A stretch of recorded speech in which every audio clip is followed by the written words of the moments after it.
En la charla anterior estuvimos trabajando con las medidas de tendencia central. Hablamos de la media, las medias, digamos, porque hay varias, la mediana y la moda.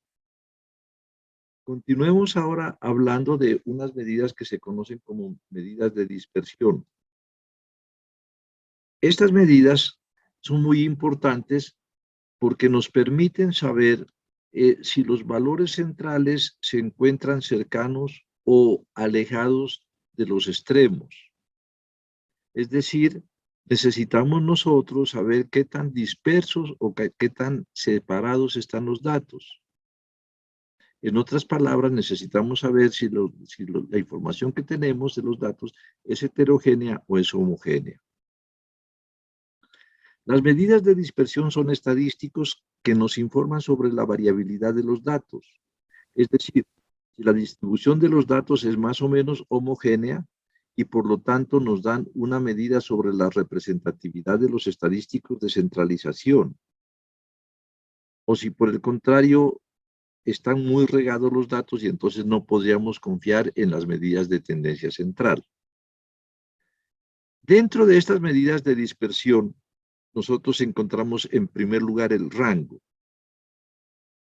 Este es un concepto que se lo maneja en diferentes elementos, tales como la geometría, y el rango simplemente se define como la distancia entre los extremos, valor máximo menos valor mínimo.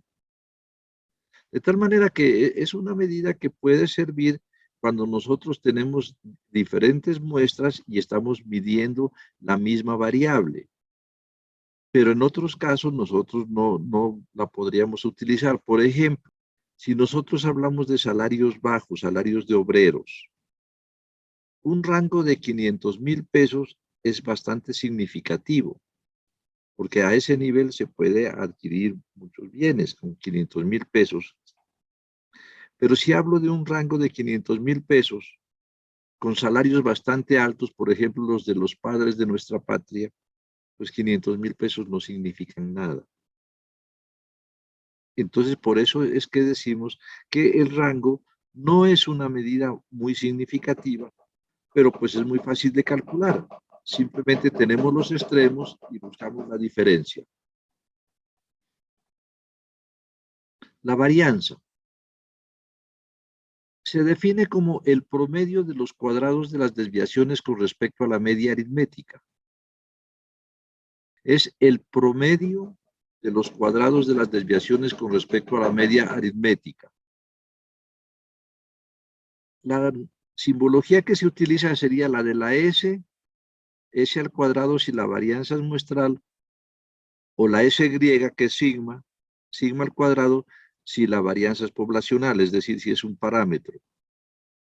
Observen la fórmula y entonces nosotros decimos que es un promedio, porque lo que se hace es sumar y dividir entre el número de datos. Los datos que tomamos aquí son la diferencia entre cada valor de la variable y su media, y eso lo elevamos al cuadrado. Esa ecuación que tenemos allí se la puede simplificar desarrollando la diferencia de las dos cantidades al cuadrado del numerador. Y encontramos entonces lo que se conoce como la fórmula de trabajo, que vendría a ser la sumatoria de x al cuadrado por f sobre n menos la media al cuadrado. Ahora, como ustedes pueden observar, los valores de la variable están elevados al cuadrado. Entonces la varianza tiene ese problemita y es que las unidades son cuadráticas. Por ejemplo, si yo mido la edad en años, tendría una varianza en años al cuadrado.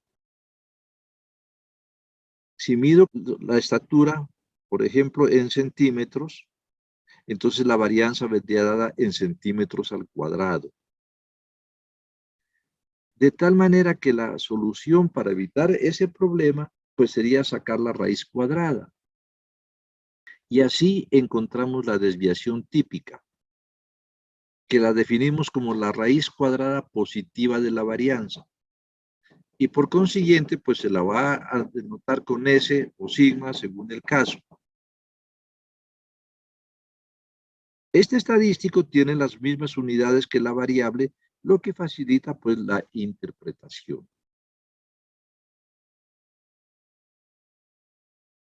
Miren el ejemplo que tenemos allí en pantalla. Una variable que toma los valores entre 1 y 5 con sus frecuencias. Para calcular la media, como habíamos mirado anteriormente, entonces hallamos la columna X por F. Y la media aritmética es simplemente la sumatoria de la columna X por F dividido entre el número de datos N. En el ejemplo que tenemos allí, pues la media aritmética es simplemente 65 sobre 22. Y eso nos da 2,95. Para calcular la varianza, formamos una columna que es X al cuadrado por F. Para el primero sería 1 al cuadrado por 2, luego 2 al cuadrado por 5, 3 al cuadrado por 8, 4 al cuadrado por 6, 5 al cuadrado por 1. Y entonces miren que la varianza viene a ser la suma de la última columna dividida entre el número de datos, la suma de la segunda columna, n, menos la media aritmética elevada al cuadrado. Para nuestro caso sería la varianza 215 sobre 22 menos 2,95 elevado al cuadrado. Eso nos da 1,07.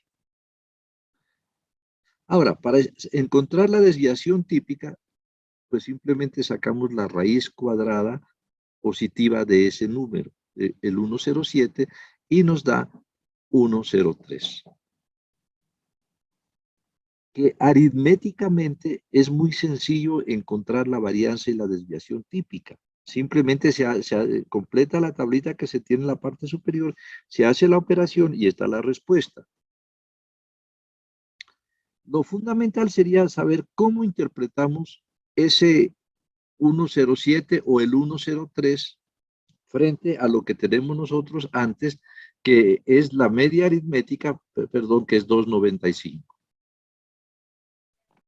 Repetimos. Partimos de una variable y sus frecuencias. Para calcular la media aritmética, se había mirado en la clase anterior, lo que se hace es encontrar una tercera columna que es X por F, de tal manera que la media aritmética es la suma de X por F sobre N, en este caso 65 sobre 22.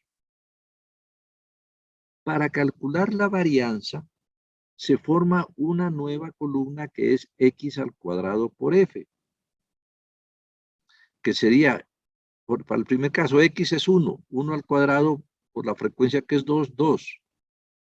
La siguiente sería 2 al cuadrado por 5, 3 al cuadrado por 8, etc. Y la varianza viene a ser el total de la última columna, 215, dividido entre el número de datos, que es 22, menos la media aritmética, que es 65 sobre 22 elevada al cuadrado. Y eso nos da 1,07. Esa es la varianza. La desviación típica es la raíz cuadrada de la varianza. En este caso, la raíz cuadrada de 1,07 es 1,03. Lo importante es entender el significado de esos valores. Entonces, pues es un poco difícil para la persona que no es ducha en estadística entender si la desviación típica, que es 1,03, es grande, mediana, pequeña con respecto a la media aritmética, que es 2,95. Para evitar ese problema de interpretación, se toma una nueva medida que se conoce como el coeficiente de variación. La definición, nosotros vamos a trabajar con el coeficiente de variación de Pearson, dice que este relaciona la desviación típica con la media aritmética. O sea, que el coeficiente de variación es desviación típica sobre media aritmética. Si los datos son homogéneos, la desviación típica debe ser pequeñita comparada con la media. Y si un número pequeñito lo divido entre un número grande, pues tiende a cero. Eso sería lo que implicaría que los datos sean homogéneos. Entonces yo diría que los datos son homogéneos cuando el coeficiente de variación tiende a cero. Y al contrario, si los datos están muy regados, son muy heterogéneos, entonces pues la desviación típica tiene que ser grande. Y un número grande dividido entre otro número grande pues tiende a 1. Estamos concluyendo que si el coeficiente de variación tiende a 1, entonces pues eso significa que los datos son muy heterogéneos. Como estamos hablando de un rango entre 0 y 1, pues esto generalmente se expresa en porcentaje. La media aritmética tiene unidades y la desviación típica tiene las mismas unidades. Por consiguiente, al cancelar esas unidades, estoy obteniendo un número que no tiene unidades. Y por eso dice que el coeficiente de variación es un estadístico de dispersión que tiene la ventaja de que no lleva asociada ninguna unidad, por lo que nos permitirá decir entre dos muestras cuál es la que presenta mayor dispersión. Por ejemplo, a un recién nacido se le hacen 3 mediciones, que son la talla, el peso y la circunferencia craneana. Entonces, miren, la talla está en centímetros, el peso en gramos. No puedo comparar las medias, no puedo comparar centímetros con gramos, tampoco las desviaciones típicas, pero sí puedo comparar los coeficientes de variaciones. Y entonces puedo decir que son más homogéneos los recién nacidos, ¿sí? En cuanto a la talla o en cuanto al peso. Eso es muy importante y esta es la medida de variabilidad que nosotros vamos a trabajar. En nuestro ejemplo, pues era muy sencillo, el coeficiente de variación es 1,03 sobre 2,95. Expresado en porcentaje, nos da un 34,91%. ¿Y cómo interpretamos nosotros ese coeficiente de variación? Podríamos decir lo siguiente. Si el coeficiente de variación está entre 0, lo voy a escribir aquí sin porcentaje, y 1, entonces podríamos tomar una escala de Likert. La escala de Likert lo que hace es dividir esto en 5 partes iguales. Aproximadamente, digamos, esto que estoy dibujando allí. Y entonces tendríamos, la primera división sería el 0,2. La segunda podría ser, pues entonces, el 0,4, 0,6, 0,8 y 1.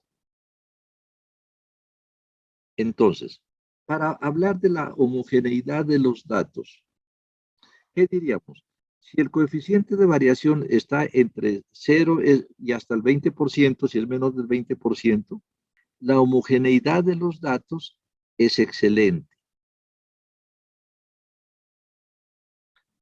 Si está entre 20 y 40%, la homogeneidad o el coeficiente de variación en este caso es bueno. Entre 40 y 60% el coeficiente es regular, 60 y 80 malo,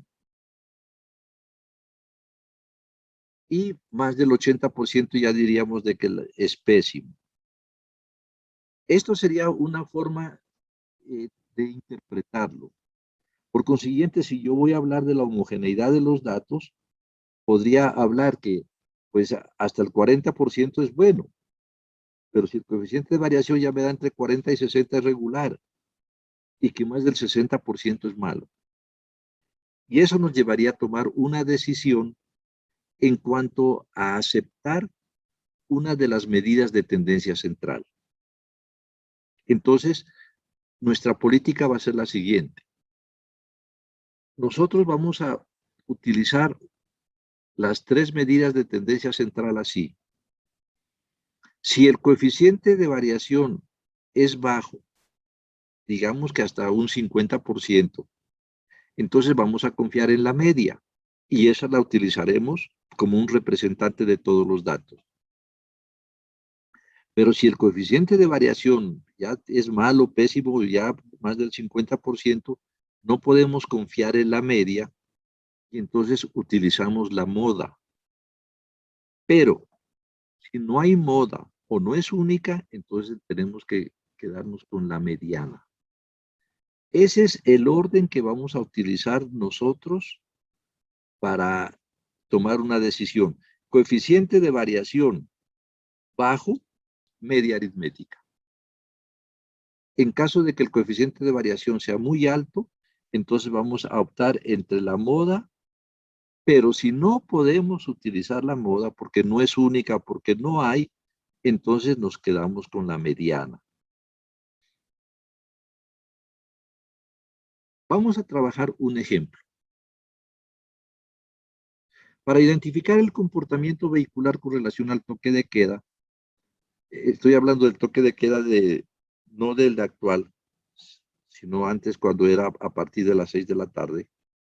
Entonces, con respecto al toque de queda impuesto a raíz de la pandemia que vivimos, se tomó una muestra de 20 observaciones de intervalos aleatorios de 2 minutos durante 2 días no consecutivos y se midió el flujo de vehículos en el sector del éxito de la Avenida Panamericana entre las 6 y las 9 p.m.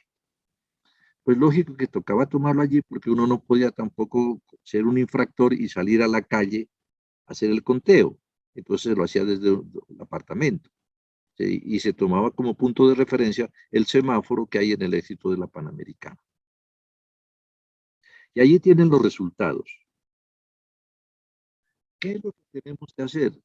Primero, una tabla de distribución de frecuencias. Allí tiene la tabla. Ya miramos cómo se hace esto ya es anterior. Tenemos la variable, que es el número de vehículos en intervalos de 2 minutos, la frecuencia relativa acumulada y relativa acumulada. Como está presentada allí es como nos la va a entregar el paquete computacional. Entonces, su trabajo es interpretar. Ya habíamos resuelto ejemplos. La interpretación de la tabla de frecuencia tomamos la primera columna mínimo y máximo. El mínimo es 0.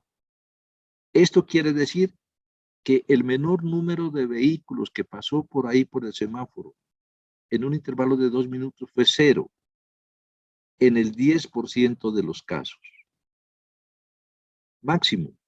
El mayor número de vehículos por 2 minutos que se encontró fue 6 en el 5% de los casos. Máximo y mínimo de la segunda columna. En la frecuencia el mayor número es 5. Quiere decir que el número de vehículos más frecuente que se encontró fue 4 en el 25% de los casos. Mientras que el menor número de vehículos que se encontró, la menor frecuencia de vehículos que se encontró fue 6 en el 5% de los casos.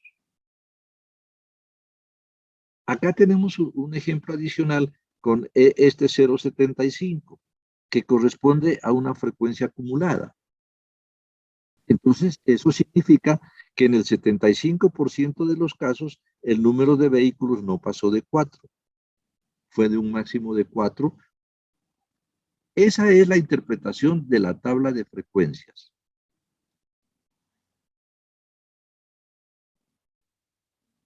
Después de la tabla, entonces nosotros podríamos acompañar con un gráfico.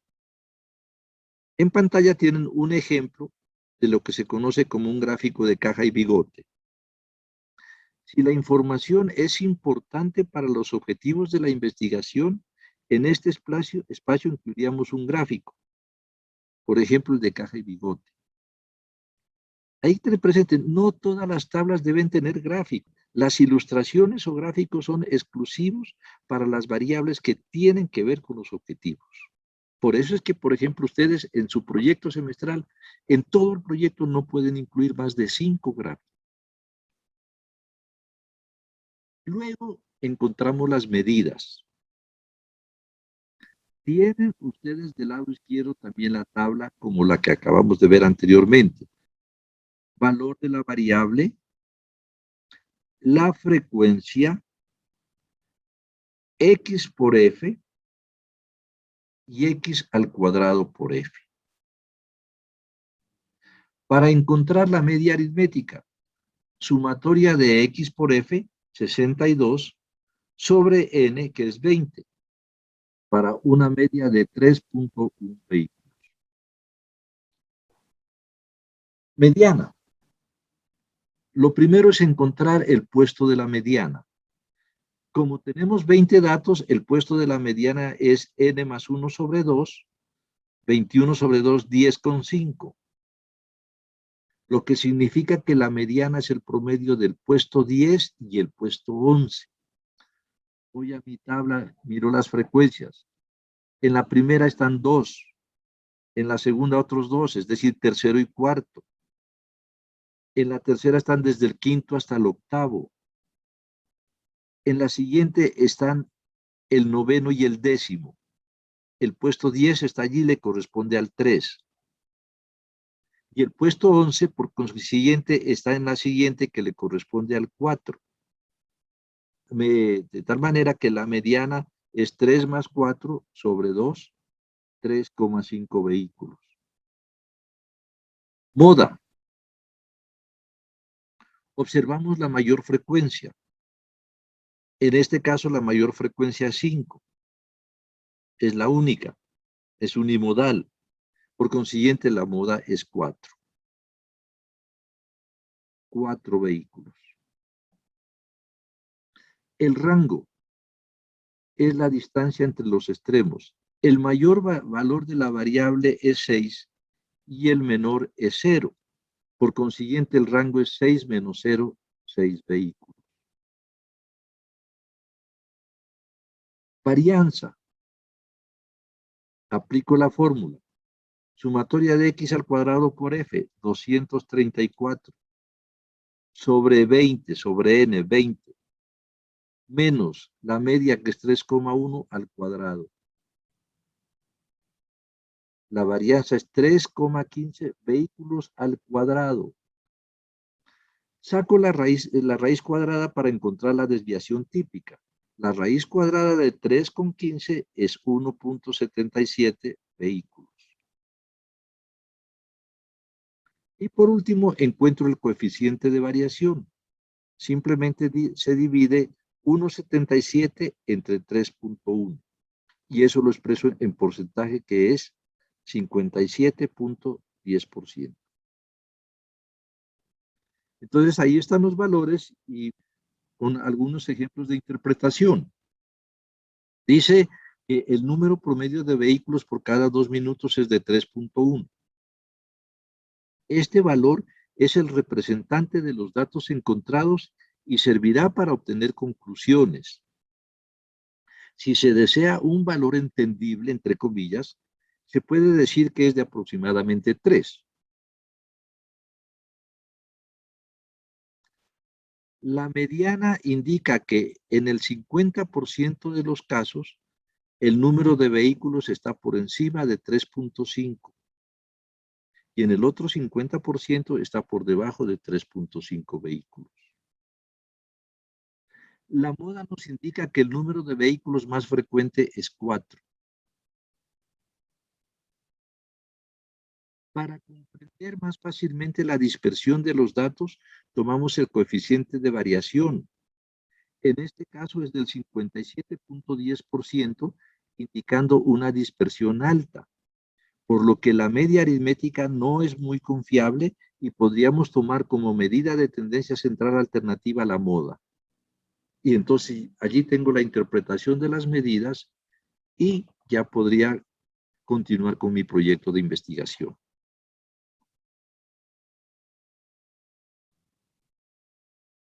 Hay otras medidas que se conocen como de posición, que lo que hacen es dividir la distribución en partes iguales y sirven para clasificar a un individuo o elemento dentro de una determinada población o muestra.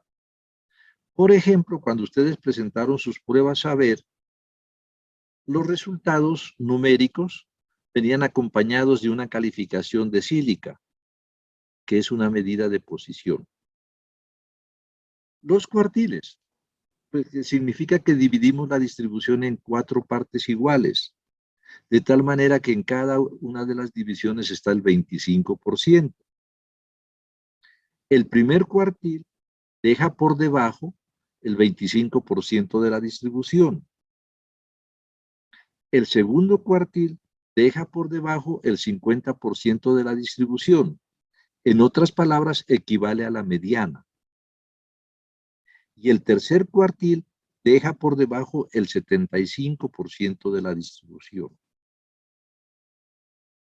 Se puede dividir en 100 partes iguales. Entonces, a cada división se la llama un percentil.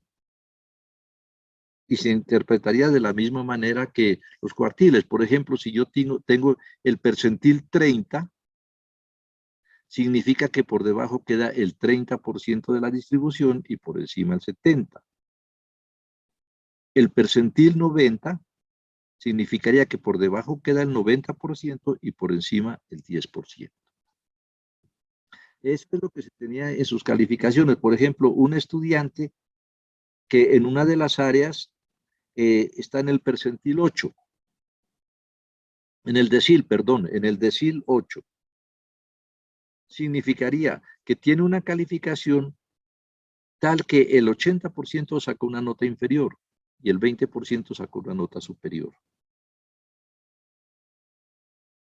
Ahora, si tenemos nosotros estas medidas de posición, nos aparecen también algunas medidas de dispersión para estas. Está, por ejemplo, el rango intercuartílico, que simplemente es la distancia entre el cuartil 3 y el cuartil 1, el primero y el último. El rango intercentílico, por ejemplo, para percentiles, es la distancia entre el percentil 99 y el percentil 1. En lo que ustedes tienen en sus pruebas de estado, allí, por ejemplo, el rango interdecílico sería la distancia entre el decil 9 y el decil 1. Y tenemos otras medidas que serían las siguientes. En primer lugar, lo que se conocen como medidas de simetría. ¿Cuál se dice asimetría?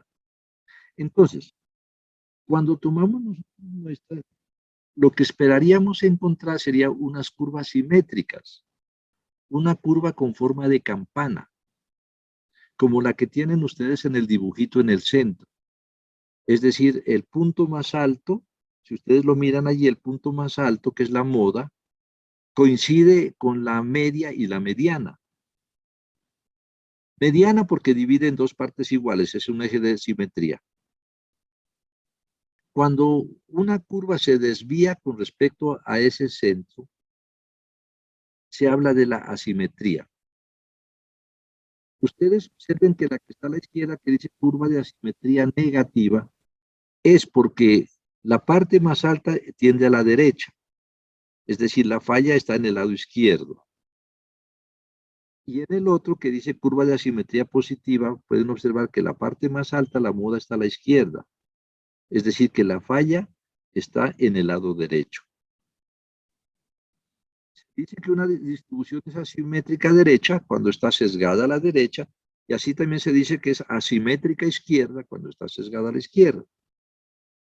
Esto tiene que ver con lo horizontal. Pueden ver que el movimiento del dibujo es a izquierda y derecha. Hay una forma de encontrar lo que se conoce como el coeficiente de asimetría. La fórmula de Carl-Pearson dice que el coeficiente de asimetría es igual a la media aritmética menos la moda sobre la desviación típica. Entonces, ya con lo que miramos en el dibujo sería suficiente. Miren, ese sería mayor que 0 cuando la media es mayor que la moda. Y entonces ahí tendríamos una asimetría a la derecha. Y sería menor que 0 cuando la moda es mayor que la media. Y entonces tendríamos una asimetría a la izquierda. Y tenemos la última medida, que es la de kurtosis.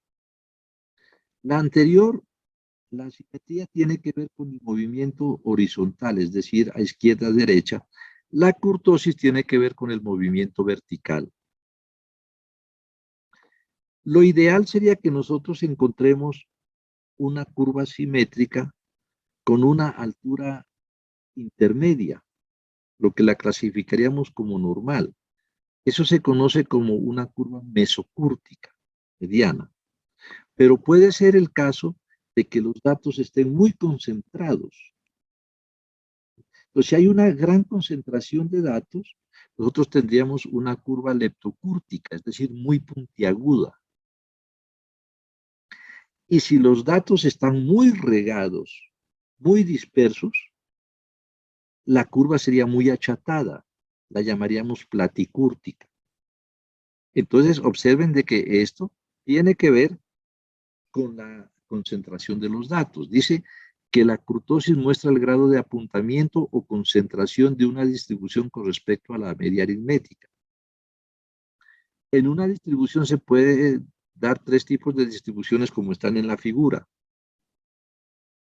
Se dice que una distribución es leptocúrtica cuando es apuntada, lo cual nos mostrará un alto grado de concentración de los valores de la variable. Asimismo, una distribución es platicúrtica cuando es muy achatada, mostrando de este modo un grado de dispersión alto de los valores de la variable. Entonces, una distribución pues se dice mesocúrtica cuando no es ni muy puntiaguda ni muy achatada. Es lo que le vamos a llamar nosotros una distribución normal. Para encontrar un valor numérico para la kurtosis aparecen unas fórmulas que tienen que ver con lo que se conoce como los momentos. Entonces hay un momento 4 que quiere decir que es la sumatoria de x menos x barra elevada a la 4. Ese es un momento 4. Un momento de grado 3 sería si esa sumatoria es elevada al cubo. El momento de grado 2 sería la varianza. Bueno, y entonces con esa fórmula nosotros podemos clasificar a la distribución. El valor del coeficiente de kurtosis se compara con un valor de una distribución normal donde k es igual a 3. Si el valor que encontramos es mayor que 3, decimos que la distribución es leptocúrtica. Si es menor que 3, que es platicúrtica, y el igual a 3, pues sería el de que la distribución es mesocúrtica o normal. Son valores que nosotros vamos a utilizar un paquete para hacer el cálculo correspondiente. Conclusión. Las medidas estadísticas univariadas se clasifican como medidas de tendencia central, de dispersión, de posición, de simetría y apuntamiento. En tendencia central tenemos las medias, mediana y moda. Dentro de las medias tenemos la media aritmética o promedio, la media geométrica, la ponderada o la armónica. Aquí hay que anotar que a la media aritmética generalmente se le llama media simplemente, o promedio. Hay que tener en cuenta que la media y la mediana son únicas, mientras que la moda puede que haya más de una o puede que no haya. Dentro de la dispersión tenemos nosotros el rango, la varianza, la desviación típica, La desviación media, que trabaja con un valor absoluto de la distancia entre la variable y la media, y el coeficiente de variación. Aquí decimos nosotros de que el rango es la distancia entre los extremos, que la varianza es una gran medida, pero tiene las unidades elevadas al cuadrado, por lo que se toma la raíz que es la desviación típica, pero que la medida que nos permite interpretar mejor la dispersión de los datos es el coeficiente de variación. Las medidas de posición nos dan una ubicación de un valor de la variable frente a toda la distribución. Significa dividir el rango en partes iguales. Podemos hablar de cuartiles, de quintiles, deciles, percentiles, etc. Y en simetría y apuntamiento tenemos un coeficiente de simetría que nos compara el resultado que obtenemos frente a la curva normal en cuanto a la parte horizontal. Es decir, si está sesgado a la izquierda o sesgado a la derecha. Y la kurtosis o apuntamiento, que nos compara la distribución desde el punto de vista vertical. Es decir, si la distribución es muy puntiaguda o muy achatada. Con esto terminamos nosotros lo que corresponde a las medidas estadísticas univariadas.